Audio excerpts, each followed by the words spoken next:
परिच्छेदाने योग्य आरोह प्रकट वाचन करायचंय।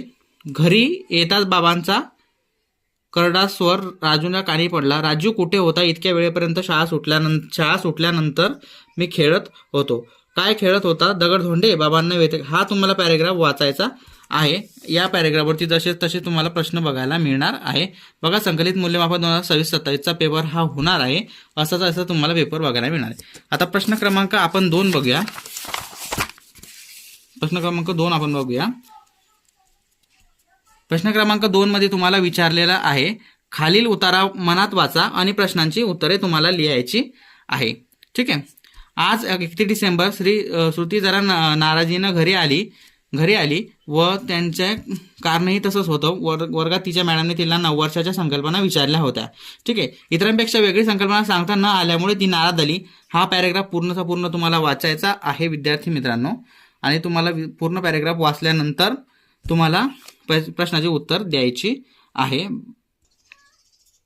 बघा, आता इथं दिलेलं आहे, वर्गात मॅडमांनी कशाबद्दल विचारले। हा तुम्हाला पॅरेग्राफ वाचल्यानंतर समजणार आहे काय आहे।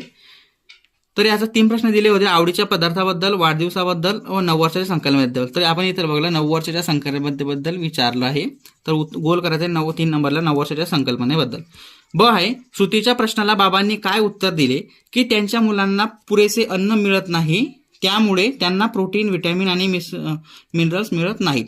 हे उत्तर त्यांनी दिलेले आहेत। ठीक आहे। तर बघा, प्रश्न क्रमांक क मध्ये तुम्हाला विचारलेला आहे की श्रुतीच्या बाबांनी श्रुतीला काय समजावलेले आहे।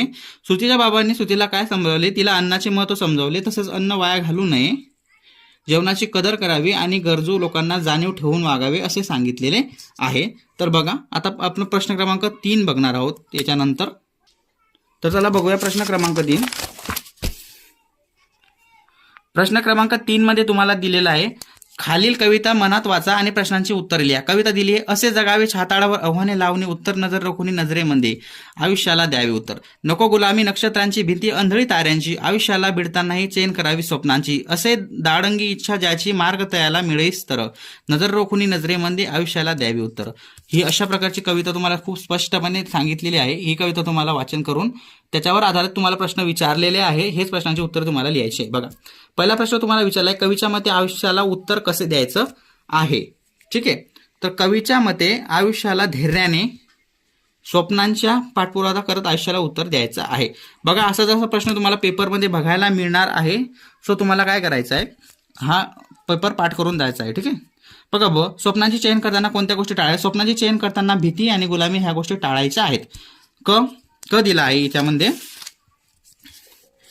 यशोशिखराकडे वाटचाल करताना आपण नम्र असावे, कवीच्या कोणत्या ओळीवरून लक्षात येते ती ओळ, असे दांडगी इच्छा ज्याची, मार्ग त्याला मिळते सतत। बघा, अशा प्रकारचे हे पूर्ण मी तुम्हाला सॉल्व्ह करून दिलेलं आहे। आता हा व्हिडिओ खूप मोठा होता ते, यासाठी मी पार्ट 2 लवकरच अपलोड करणार आहे। पार्ट 2 मध्ये बाकीचा पेपर कव्हर केला जाईल। Thank you for watching this video. चॅनलला सबस्क्राईब करा, व्हिडिओला लाईक केला। चला भेटूया नेक्स्ट व्हिडिओमध्ये। Thank you for watching us.